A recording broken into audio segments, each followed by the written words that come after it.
As Lunar New Year approached, my parents insisted on arranging blind dates for me. While I was passionately arguing with them, the property manager Lucas came to deliver a feedback form. Still irritated, I snapped. What do I lack? If I needed a boyfriend, could you provide one? If so, I'd prepay a decade's property fees right now. The next day, Lucas forwarded me a WeChat contact, my cousin simple-minded. Loaded. Add him quick. I stared at the friend request list displayed on the conference room screen, utterly bewildered. After last night's fight with my parents, I'd accidentally taken my frustration out on Lucas. By morning, I'd calmed down and planned to apologize. But when I opened WeChat, Lucas had already messaged MS. Ivy, we've noted your request and guarantee satisfaction. My apology died unspoken.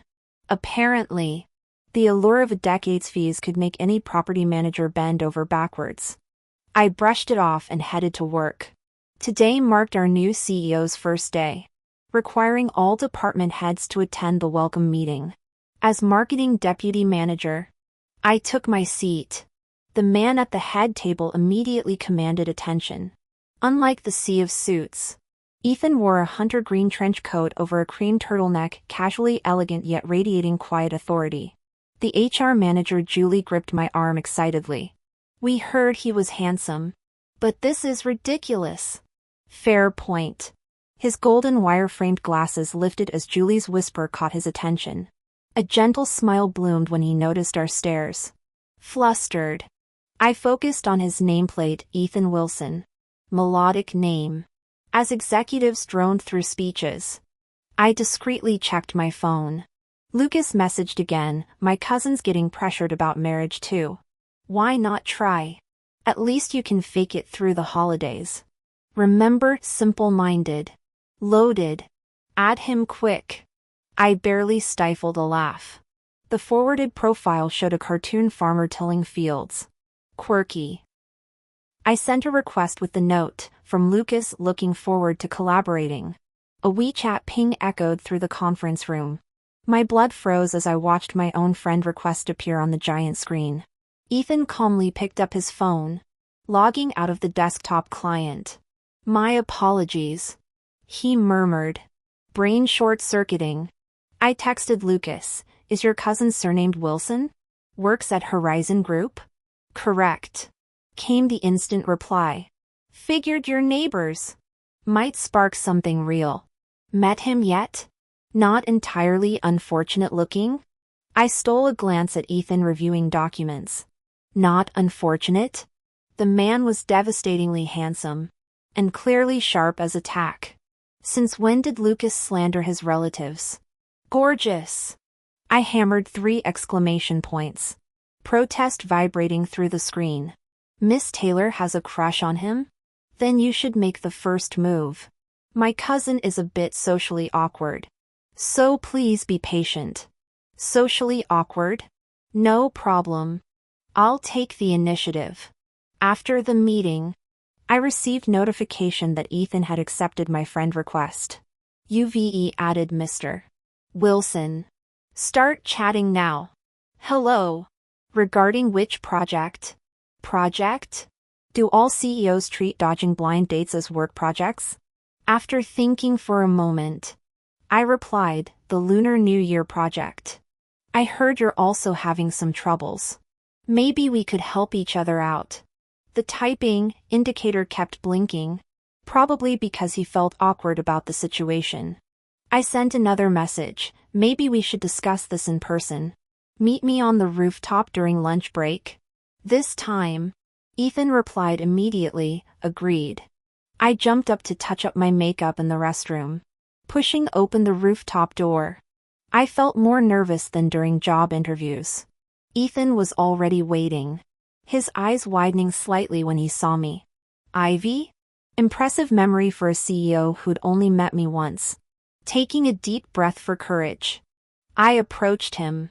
Good afternoon, Mr. Wilson. I'm Quirky Machi. Manager Lucas asked me to contact you. He mentioned we're both dealing with matchmaking pressures and should collaborate. Ethan's handsome eyes narrowed thoughtfully. I hurried to explain. I didn't know he meant you specifically. If this makes you uncomfortable, I'll talk to Manager Lucas. Unnecessary.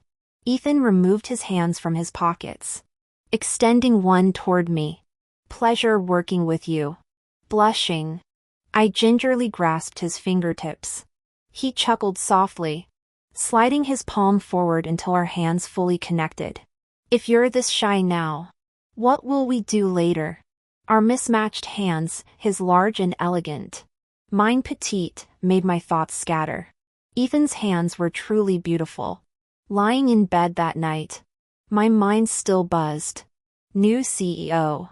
Temporary boyfriend. This drama-worthy situation left me exhilarated. Closing my eyes, I kept seeing Ethan's slender fingers, gentle smile, and our hand-holding moment. I kicked my blankets in restless excitement before finally drifting asleep. My overactive imagination conjured an embarrassingly vivid dream. In it, Ethan held me close, his refined hands exploring forbidden territories as he whispered, "If you're this shy now, what will we do next?"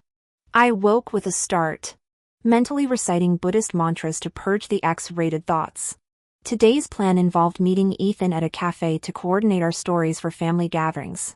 Remembering his trench coat style, I tossed aside my usual hoodies. My new trench coat and freshly curled waves with heels created a sophisticated mirror image. Perfect. At 9:15 sharp, I arrived at the cafe downstairs, not our originally planned location near the office. Ethan had insisted, saying letting my girlfriend sleep in is my principle. Hearing this, I couldn't help feeling jealous of his future girlfriend. The moment we sat down, the server brought over an Americano. No sugar, no cream, correct? I genuinely disliked adding sweeteners to coffee. But how did Ethan know? He noticed my confusion, stirring his coffee before sitting upright. Understanding your girlfriend's preferences is a boyfriend's duty. When I still looked puzzled, he confessed. I asked Julie. At the meeting that day, you two seemed close. So Ethan had noticed me during that meeting? A secret thrill spread through me, making even the bitter black coffee taste sweet. What's our plan today? Logically, our partnership only required coordinating lies for family gatherings during the holidays. But Ethan, ever meticulous, argued that forced acting would look unnatural. He'd scheduled 2 days of dates to help us blend seamlessly into our roles. Ethan pulled 2 hot spring resort tickets from his backpack. Only then did I realize he was wearing a hoodie today, plain colored, paired with black-framed glasses instead of his usual gold-rimmed ones. He looked every bit the college guy. The loose drawstrings dangling from his hoodie triggered some primal urge. And before I knew it, I'd leaned across the table to tie them properly. Looking up, I found his face inches from mine. This scene practically screamed predatory career woman harassing innocent student. This way. They won't get caught in things. Ethan nodded approvingly. Noted. While waiting outside for him to bring the car around, misfortune struck. Well, if it isn't Ivy. Since when did you learn to dress decently? Had you looked like this earlier, maybe I wouldn't have dumped you. I glanced around theatrically. Where's that barking coming from? Jason's face twisted. What's the point of dressing up when you're still single? My mom says you haven't dated anyone since me. Nearly 30 and still mooching off your parents, better start dating. I tuned out his rant. Engaging would only fuel his ego. As I turned to leave, an arm draped over my shoulders. Who's this? Sis? I bit my lip hard, failing to contain my grin. I didn't want to seem pathetically easy, but he called me sis. Jason sized up Ethan and sneered. Nice upgrade, college boys now? Don't cry when he toys with you. I rolled my eyes. Ever heard of the 5 modern dating standards? Hot college guy, he checks all boxes. Unlike you, 0 looks. Zero morals. Total loser. Ethan chimed in smoothly. No need for concern. Uncle. We're meeting the family this new year. Save the date for our wedding. Turning to me, he added, let's take another spin in the Porsche you gifted me. Sis. We left Jason gaping in the parking lot. The car grew uncomfortably quiet until Ethan broke the silence. Hot college guy, that's 2 standards. Why say 5? My face burned. Haha. Math was never my strong suit. God strike me now. How else could I explain that hot college guy was actually a suggestive phrasing? As I stared desperately out the window, Ethan cleared his throat, his ears glowing crimson. I get it now. But to be precise, I only meet 4 criteria. I tried to shrink behind the seatbelt, wishing I could disappear. Eventually, I drifted into an uneasy sleep. When I woke, we'd arrived at our destination. A thin blanket covered me, and Ethan stood outside making a phone call. I rolled down the window. He immediately ended the call and leaned both forearms on the car frame. Awake? We're here. Ready to start our date. Ivy? I nodded. Lead the way. Boyfriend. I'd imagined Ethan's hot spring retreat would be some quiet little spot. Instead, we pulled up to an enormous resort complex complete with restaurants, shopping arcades, and even an amusement park. This felt suspiciously like being set up. Over dinner, Ethan enthusiastically shared his preferences. Family background, Wilson family. Of course. An annual salary. Noticing other couples holding hands, he wordlessly offered his arm. Feeling mischievous, I extended my palm instead. Don't new couples usually interlace fingers? Want to try? Absolutely. His hand immediately slid between mine. Been wanting to do this all day. Staring at our joined shadows. I remembered Lucas's description of him as socially awkward. Lucas. You really don't know your brother at all. Ethan chuckled when I stayed silent during our walk. Blushing? Don't be ridiculous. I scoffed. Just getting used to it. We'll have to hold hands during family holidays anyway. Speaking of which, he stopped walking, producing a key card. Should we practice sharing a room too? My breath hitched. Ethan laughed and ruffled my hair. Relax. Presidential suite with separate bedrooms. That night, despite the physical separation, nervous energy kept me awake. At 28, this was my first time sharing accommodations with a man. Jason had pushed for it countless times, but I'd always refused. Yet with Ethan, a soft knock interrupted my thoughts. Ivy? Still awake? My mind raced through possibilities before I opened the door. Ethan stood there in pajamas, wire-framed glasses restoring his scholarly charm. Sorry for waking you. It's just. He hesitated. Today's my birthday. If your happy birthday could be the first I hear this year. Though skeptical that someone like him lacked friends. His vulnerability seemed genuine. Before he could turn away, I impulsively hugged him. Happy birthday, Ethan. The words left my lips before I realized. His arms tightened around me. The next morning, I dragged Ethan to buy baking supplies and molds, determined to make a birthday cake myself. After hours of effort, we finally created a decent-looking cake. Overjoyed, I impulsively stood on tiptoe and kissed Ethan's cheek. When I tried to pull away, his arms already encircled me against the cold kitchen counter, trapped between its chill and the heat of his body. My apology tumbled out nervously. I am sorry. I got carried away. Ethan removed his glasses, warm breath grazing my skin as he leaned closer. May I? Ivy? His gaze held unfamiliar intensity, stripping away his usual gentleness. My legs trembled as I stammered. We're just temporary, boyfriend and girlfriend. We shouldn't kiss. His breathing roughened, the heat of it scalding my ear. Temporary can become permanent. My mind short-circuited as desire overpowered reason. When our lips met, initial awkwardness melted under Ethan's sudden confidence.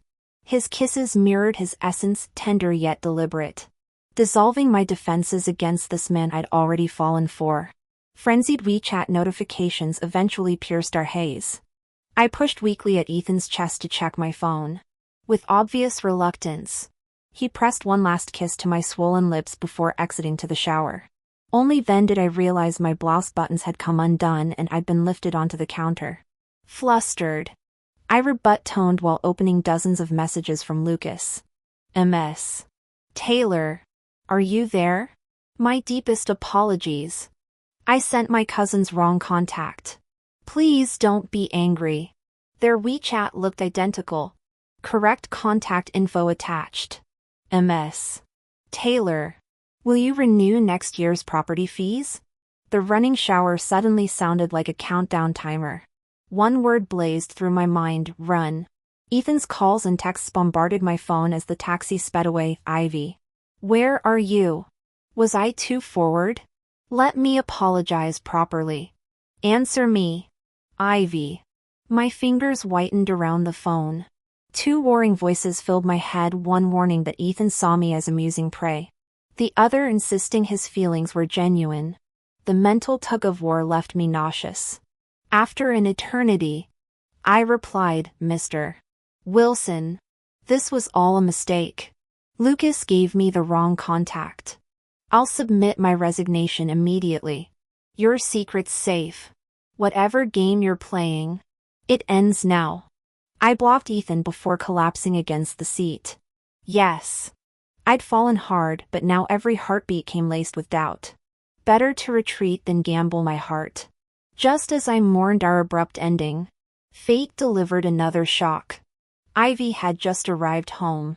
As she opened the door, she found her mother watching TV on the couch. Her mother visibly relaxed upon hearing her return. Where have you been? Why didn't you answer your phone? Checking her phone, Ivy discovered dozens of missed calls from Ethan interspersed with several from her mother. I went shopping with colleagues. My phone was buried in my bag. What brings you here? Aunt Chi's son is back in the city. Take tomorrow off to meet him. Another setup. First endless matchmaking calls. Now ambush parenting. Mom. I'm only 28. Why the rush? Is marriage some life or death matter? Her mother softened. I'm not demanding immediate marriage. But you've been single since breaking up with Jason after college. His mother keeps boasting he's getting married, claiming you'll never find another man. How can I not worry? Jason. If she could time travel to freshman year, Ivy would slap her younger self for ever falling for that cheater. Meeting her mother's anxious gaze, long-buried vulnerability surfaced. She swallowed tears, forcing a smile. Who says I don't have a boyfriend? At dawn, Ivy crept to her office building disguised like a bank robber. After messaging Lucas's cousin overnight for help, the guy had demanded she pick him up here. Desperation breeds compliance. Having submitted her resignation and vacation request late last night, Ivy's oversized sunglasses and scarf ensemble aimed to avoid recognition. Yet Ethan's secretary materialized instantly. MS. Taylor. Mr. Wilson requests your presence. How did they recognize her through this getup? Mom-level detection skills apparently came with the secretarial job. Heart pounding. Ivy knocked on Ethan's door. A gravelly voice answered. Enter. Though barely 18 hours had passed, Ethan looked haggard. His eyes flickered with fragile hope before dimming to melancholy.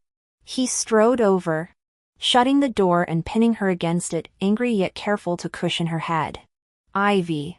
You kiss me then flee. Planning to skip responsibility? She pushed weakly. It was a misunderstanding. Let's forget it. A misunderstanding? His breath hitched. If you need a fake boyfriend, why can't I be the one? Why not? Pride perhaps. Part of her wanted to believe Ethan's affection was real. But past betrayals and reality mocked such fantasies. An ordinary girl like her couldn't possibly captivate someone like Ethan. Even if he found her momentarily amusing. How long until boredom struck? How many years would recovery take if she fell only to be discarded? Closing her eyes against his earnest gaze, Ivy began. Ethan silenced her with a kiss, not gentle like before, but possessive and devouring. Resistance crumbled as she melted into the onslaught. Knuckles rapped the door. Ethan? Ryan here. Came to collect my girlfriend. Ivy jolted, accidentally biting Ethan's tongue. Sorry. I'm so sorry. She stammered, blood roaring in her ears. Ethan wiped my lips for me, then opened the door. Ryan stood at the doorway, his gaze shifting between me and Ethan. I guiltily pressed my lips together, pretending nothing had happened. Let's go home. Didn't you say your mother was waiting? Ethan's face instantly paled, his glasses failing to hide his shock. I averted my eyes guiltily. Ryan actually chuckled. Cousin Ethan. So even you get rejected sometimes. Leaving the office. I felt distracted. Ryan teased. Don't tell me you've actually fallen for my cousin? Trust me. He's boring. You'd better consider me instead. I ignored him, repeatedly reminding him to act convincing enough to fool my mom. If we could get through this dinner, maybe I wouldn't need to bring him home for the spring festival. As we took a taxi back to my apartment complex, I could have sworn I saw Ethan's Cayenne flash by on the road. Then I remembered Ethan had an important meeting today, impossible for him to be out. Just my imagination. Then I found Ethan dressed to the nines in my living room. My mom welcomed us in, beaming as she explained Ethan had come as Ryan's elder brother to pay his respects since he'd heard she was visiting. Sweetheart. The Wilson family must really value you. Just a simple meal. Yet the elder brother came too. I forced a smile, uncertain of Ethan's intentions. Ivy. Why are you standing there? Sit. Ethan patted the sofa. I automatically moved toward him, only to be yanked onto Ryan's lap. Ryan whispered, trying to let Auntie see through your act? Glancing back, I caught my mom peeking from the kitchen, covering her mouth gleefully at our closeness. I hastily shoved cherries into Ryan's mouth and scooted away. The living room crackled with tension until Mom brought out the dishes. During dinner, Mom watched Ryan with undisguised approval, sneaking a look at Ethan. I saw his strained smile and fragile composure. My heart ached. I served him his favorite shredded pork. Ethan's eyes instantly brightened. Ryan cleared his throat. I hurriedly poured him water. Ethan stared at me while addressing Ryan. Ryan, don't just eat. Serve Ivy some food. Do you even know what Ivy likes to eat? As I tried signaling Ryan, Ethan intercepted. Oh dear. Don't tell me you don't know your girlfriend's preferences? That won't do. His repeated use of Ivy raised Mom's suspicion. When Ethan reached for the spicy boiled beef, Ryan snatched it first. Of course I remember. Ivy loves spicy food. I nodded in relief. Mom smiled approvingly. Ethan's casual remark froze the table. Did you forget Ivy was hospitalized with gastritis last month? She hasn't touched spicy food for weeks. Oh great. The saboteur is here. We're doomed. Mom dragged me to the kitchen. What's going on between you three? Are these some rented boyfriends from the internet? Bingo. Mom hasn't been scrolling through those videos for nothing. I feigned calm. Mom, lay off the soap operas. Do I look like someone who'd hire fake boyfriends? You rascal. She glanced at the two men quietly competing in the living room, eyes shining. I don't care which you choose. Just bring one home for the spring festival. 2 would be better. But the law's so old-fashioned. After dinner, we escorted Mom to the station. The 3 of us stood watching her train depart. the unresolved tension thickening the air between our silent trio. After my mom left, Ethan's eyes turned cold immediately. Ivy, I didn't approve your resignation. Report to work as usual tomorrow. If you don't show up, I'll call your mother for a home visit. Trapped by his threat, I had no choice but to agree reluctantly. With 15 days left until annual leave, Ryan launched an intense pursuit campaign at the office. Fresh flowers arrived daily, accompanied by rotating brands of coffee and boba tea. The entire department buzzed with speculation about my secret admirer. Unable to endure this any longer, I cornered him in the break room during lunch hour, carefully avoiding surveillance cameras. Making your move? Huh? Ryan leaned against the wall, amusement dancing in his eyes as he closed the distance between us. It's not illegal to pursue someone who's single. I scoffed. You don't actually like me. This whole charade is just to undermine Ethan because he's interested in me. Did you really think I wouldn't notice? I'll play along with family charades, but don't expect me to be your pawn in sibling rivalry. His playful demeanor evaporated, replaced by stormy intensity. Before I could react, he reversed our positions, pinning me against the wall. Maybe I wasn't interested before, he growled, tilting my chin up with bruising force. But now? That's changing. Why does everyone prefer Ethan? Even my own family. His grip tightened painfully as old wounds surfaced. Are ordinary children just invisible? When I gasped in pain, he released me instantly, though his turbulent expression remained. Seeing his vulnerability, I found myself sharing. I understand more than you think. My cousin was the golden child, straight A student. Endless praise at family gatherings. All I ever got was "look how tall you've grown." Ryan's tension eased slightly as I continued. Then I stayed with her family one summer. She studied 12 hours daily. No weekends. No breaks. My aunt pushed her relentlessly to maintain perfection. After that, I stopped resenting her. Our freedom? That's our real privilege. Would you trade yours for academic glory? After a prolonged silence, he finally shook his head. Relieved. I patted his shoulder. Only when escaping his embrace did I notice Ethan standing at the break room entrance. His gaze locked on Ryan with unreadable intensity. Ryan. My office. Now. After that meeting, Ryan vanished from the office. Worried, I approached Julie for intel. Mr. Wilson? He's been dispatched to our Africa branch. She shrugged. Probably back after New Year's. Since when do we have African operations? I muttered, suspecting corporate retaliation. Resigned. I focused on surviving until the holidays.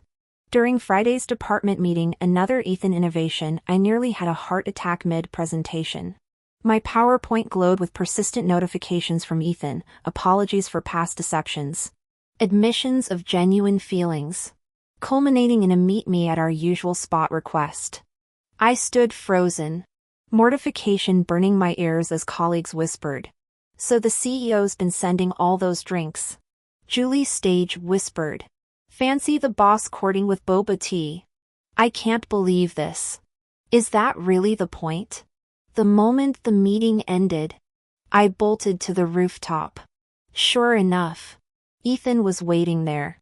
Thank God, I almost took a cab to that estate again. He wore a school uniform today. And not just any uniform, it was from my alma mater. I couldn't figure out his game.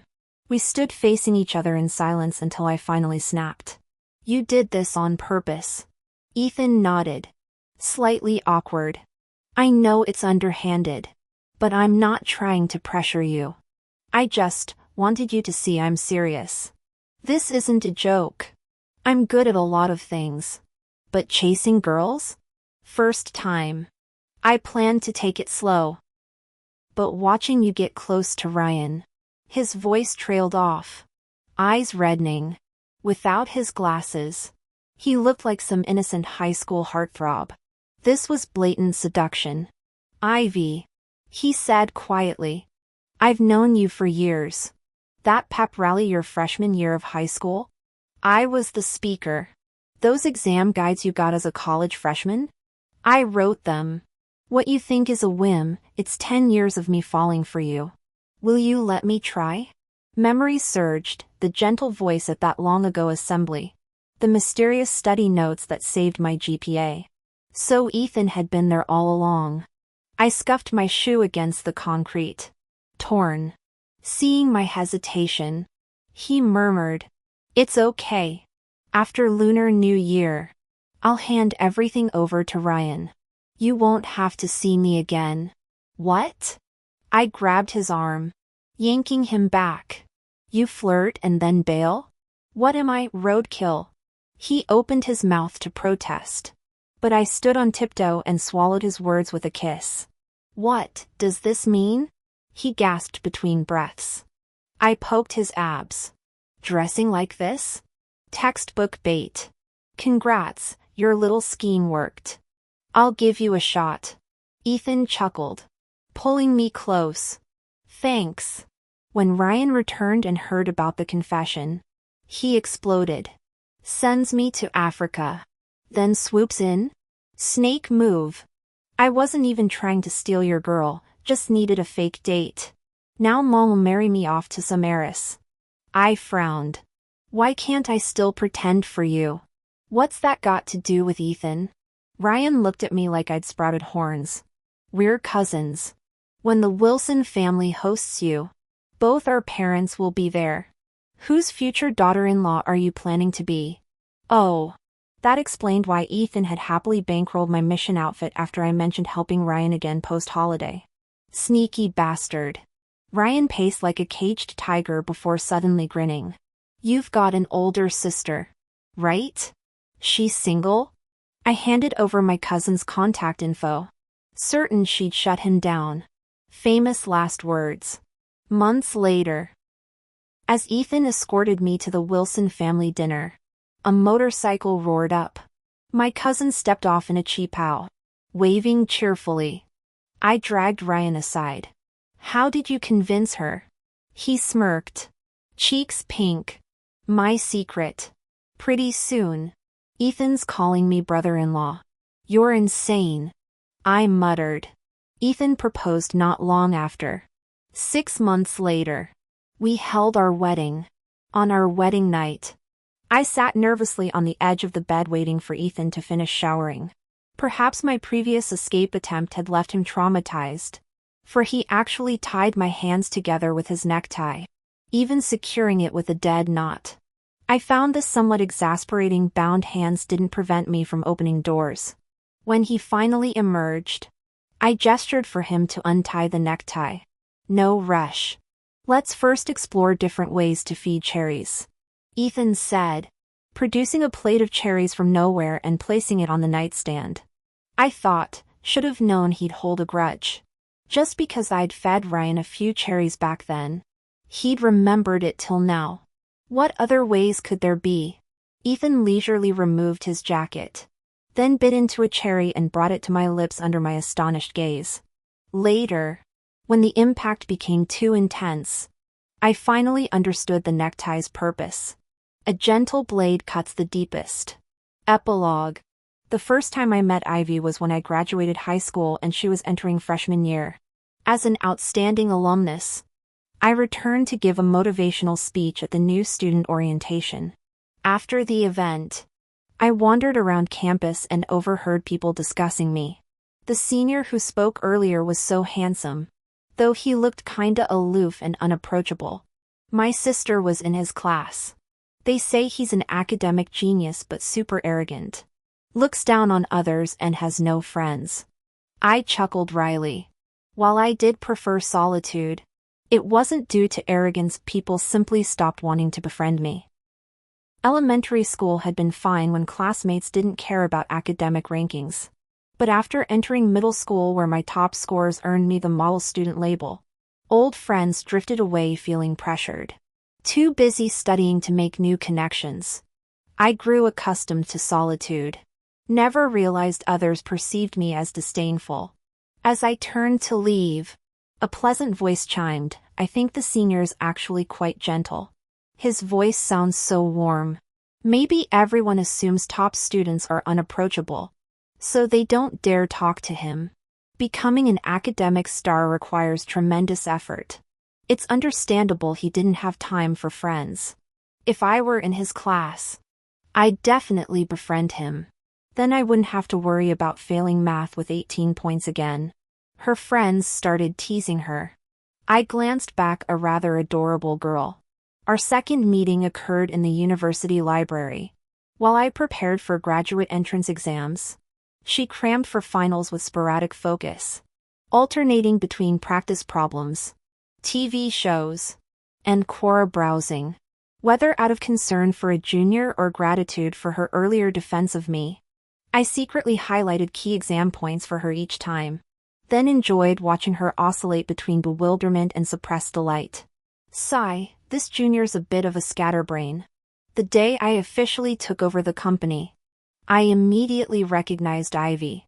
She'd matured considerably, though her penchant for slacking remained unchanged. Appearing particularly cheerful while browsing her phone, I wondered what had caught her interest. Finding her on the rooftop left me momentarily stunned. Gradually, I realized she must have contacted the wrong person.